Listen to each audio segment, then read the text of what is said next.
Good morning, dear students. So, in this session, we'll start with the installation process. In the previous session, we have discussed with the planning stages in the erection part. Now, the planning stages in the installation process. So, in this installation process, in the sense what after erection process, we will be having certain places where exactly we need to place the structural elements there. So how well we can plan in the installation process, that one we will study now. So in that again, this installation process has been classified in two types, that is installation of vertical components and installation of the horizontal components. So both that installation process will be get bit differ in between these horizontal components as well as the vertical components. So for this, first we need to go with the verification of the delivered panels. So first, after reaching to the construction location, first we should check the panels which is delivered for the correct marking, lifting hook as well as the position. So here in the manufacturing site itself or else in the factory itself, so this marking as well as the lifting hook as well as the position, everything it should be marked on that particular member. So where exactly we need to place the hooks and where exactly we need to place that one, where exactly they have given the joint systems and all. So each and everything have been marked in the construction, in the manufacturing site itself, such that those details have been given in the members or not, that one we should check soon after reaching to the construction site. And surface finishing condition. So before installation, we should check the surface finishing conditions, because as we have discussed in the part of the advantage, the structural members will be having the finished surface itself. So here might be in the part of the installation process or else in the erection process, might be in the part of the transportation process, some of other things may get applied, that is the de-stresses in the members or else the sudden jerks in the transportation. So might be that surfaces may get fade or else might be that sharp edges may get cut. So that one we should check in the part of the installation process. And then the dimension compliances. So this dimension compliances in the sense, as per the design concepts only, we should be having those dimensions. So that one we should check before installation process. So whether these members are with the same dimensions as per the design or not, that one we will be checking here. So these dimensions which represents the different aspects that should be taken into account when the aim is to achieve or to measure the compliance with the different norms. Okay, and norms, it should be applied correctly. So as per the design concepts only, we should be applying these particular systems or dimensions in the executing part also. So it uses or lack of it, it should also be justified or irrelevant in the respective situation. And reinforcement provisions as well as the positions. So here reinforcement positions, especially in the part of the joint systems, will be keeping some extra rebars. So that one also will be checking here. And then whether those rebars are provided as per the dimensions or not, as per the design concepts, each and everything should be followed. So by taking that drawings, we will be checking that one before in the installation process. And next point, that is architectural detail compliances. So this architectural compliances, which review is a scrutiny of the compliances of a specific project against the established architectural criteria and even in the some of the business objectives. A formal process for such reviews normally forms the core of an enterprise architectural compliance strategy. So here, as per the architectural design also, we will be maintaining those structural elements in the construction process, because as we have discussed in the advantage part, we can go with any architectural designs in the precast structures. So we should check that one as per the architectural design they are correct or not before installation process. And then in this we'll study with the setting out part. So as we have studied in the setting out part, we can check the panels which are delivered for marking, lifting, hook as well as the conditions. So it should be in a good condition such that it should not be having any cracks and all in between the members, and it should be having proper marking systems such that this particular member where exactly it will be placed. So even as per the drawings we'll be marking that one at the required location also, so depends upon that we'll be shifting that one. And reference lines as well as the grids. So here the reference lines and all will be placing at the installation place such that within that particular place only we should be installing that one. Even in some cases we'll be having we'll be drawing the grids and all. So for installation process we'll be using these grids to place that one at the particular within that particular grids. And check the starter bars for vertical components before hoisting for installation. So these starter bars are nothing but the extra bars what we can say. So these extra bars usually will be preferring to connect that one to the next member. So in such cases in the installation process only we'll be checking that, so whether they have provided the starter bars or not in the installation process. And setting out quality control point. So we should be ensure correct offset line. So here the offset line is nothing but what, so that distance from the erection part to the installation part it should be minimum. So we'll be having that particular line in the installation process. And checking off the shim pedal or plates level and firm. So this shim plates, what we can say, you can see in the diagram here. So these are the green colors members are the shim plates. So it can provide in between any two structural members such that that gap which will be providing to store that one at the required location, and after taking a proper alignment of the particular member we can remove that shim plates. And here even you can see the correct offset lines by using the grids and all, right? So like this we can mark and we can place the required structural members at this location. And next, rubber gaskets properly secured. So here rubber gaskets, it will give a proper bonding without causing any distress in the member. So this rubber gasket have been used such that it give the proper bonding in between the structural member.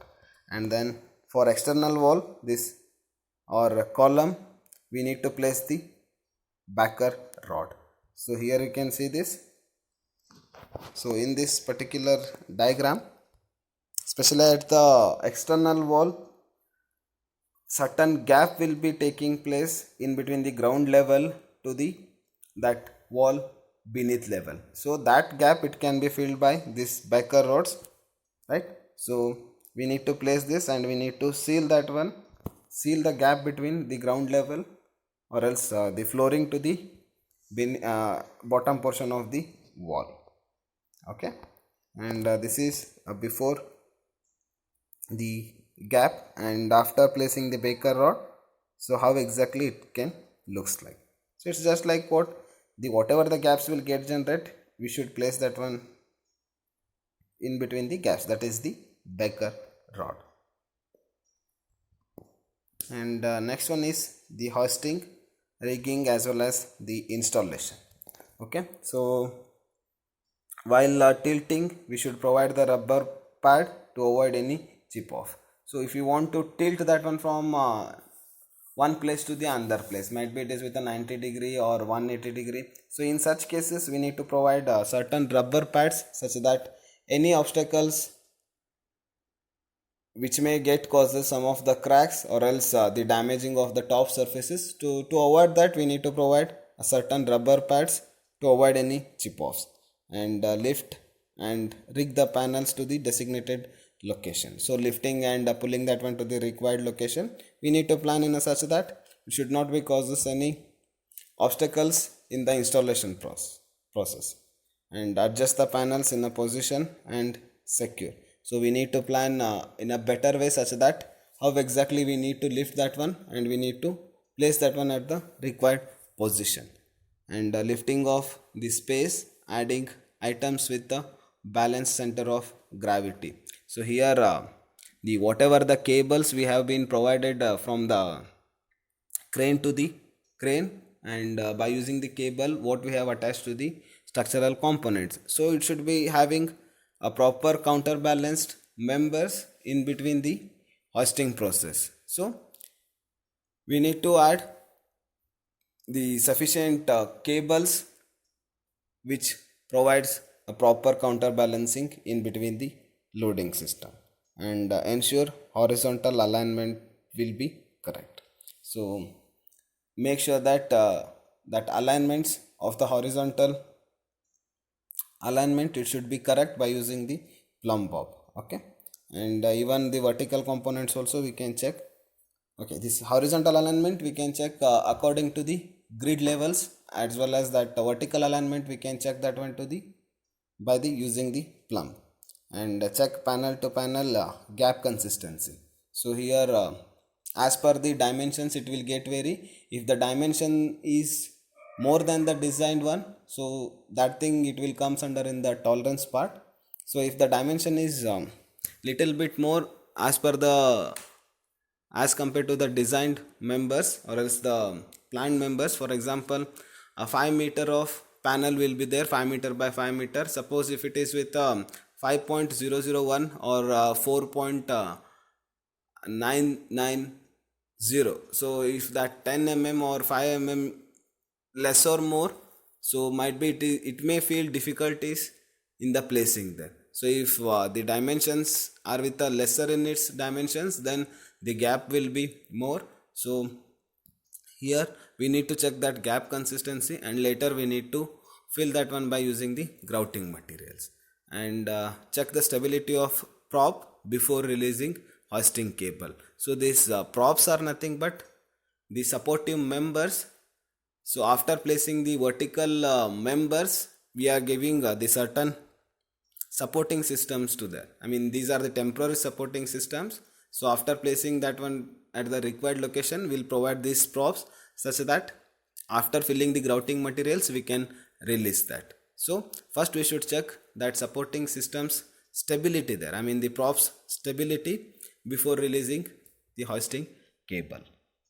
And next the grouting works. So after joining one structural member to the other, usually the gap may get occur between one member to the other member, and especially in the part of the joints also we can see the gaps. So those particular gaps as well as the joints, it can be filled by using this grouting works. So for this first we need to prepare and apply a non-shrink mortars to seal.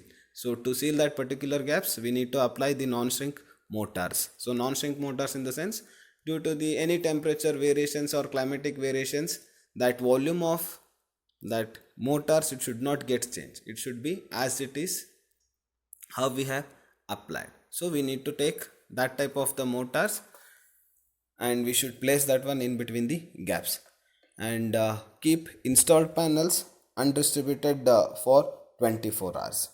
So here whatever the vertical members we have installed, and whatever we have provided the props as the supporting system, so those supporting systems we should keep that one for 24 hours without any disturbance, and check the joint widths are consistent before grouting. So first we should check the width of the joints whether they have provided correctly or not, and then we should go for the grouting part, because once we have provided the grouting part, again it is difficult to do the rework.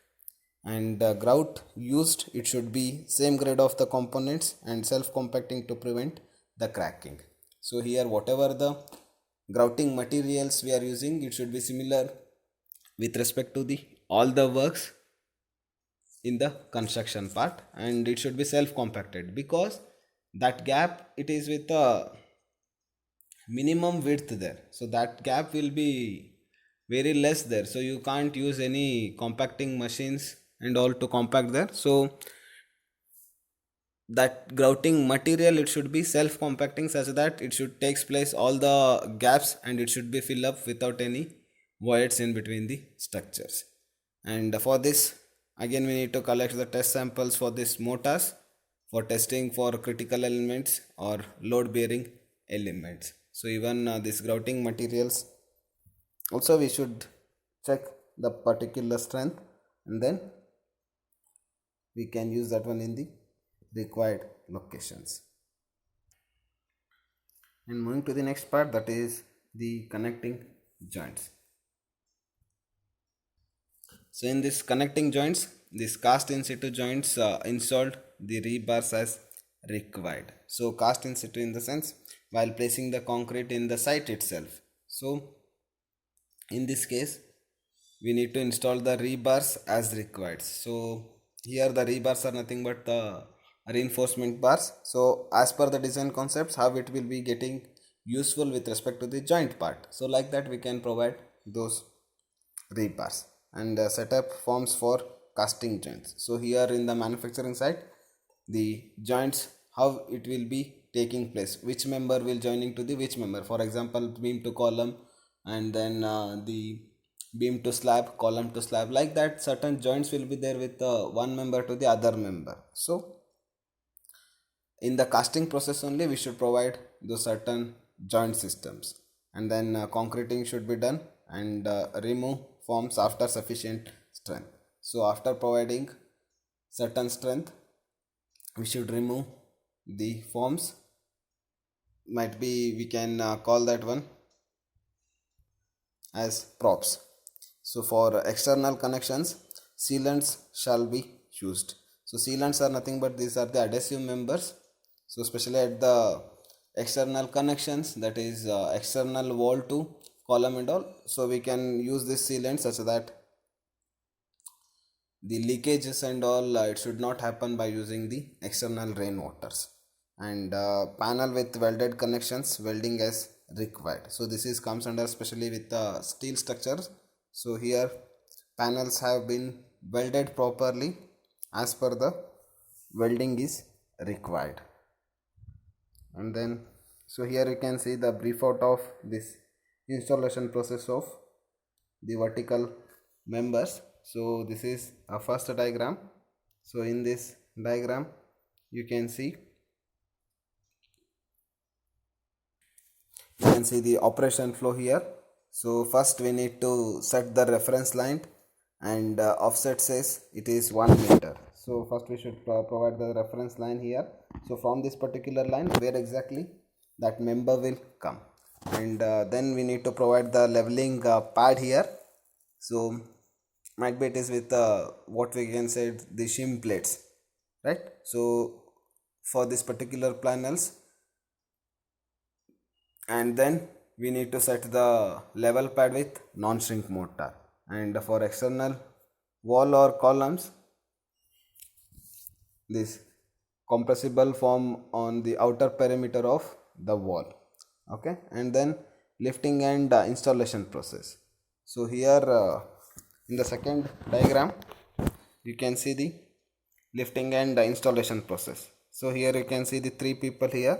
First one is a signal man, and I mean the middle person is a signal man, and then two people are with rigger. So here signal man, he will give the directions both to the crane operator as well as to this rigger. Okay, and here the rigger will guide the panel into a position and secure the panels by diagonal props. And for a precast wall, the props are provided on the one side of the wall, and for precast columns or vertical shafts, props should be provided in two perpendicular directions. So here you can see the props here. So these are the props, I mean the supporting members. So after installing this vertical panel such as the wall panels and all, we should place these props as a supporting system. Okay, and Coming to the next part, that is the third one. So here this is comes under with the grouting work.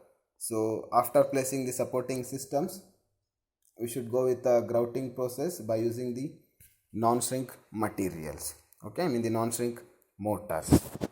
And before placing the grouting materials, we should check the vertical alignments there, and then we should place the grouting mortar. And in the fourth one, you can see here, so if any additional gaps are there, if you are having not having any vibrators and all, so that time this cast in situ sealing can be done. So here in the cast in situ sealing, the for panels with the wet connections, which fixes the joints with the rebars, and for this we need to set up the metal forms for the casting of the vertical joint, and then the carry outing the concreting work, I mean the casting of that concreting work can be done, and then the removal of this metal forms after sufficient concrete strength has to be achieved. And next, with respect to the steel structures with the welded dry connections, where at that particular place the connecting plate between the panels and weld as per the design requirements. So this is up to the process of the installation of the vertical members.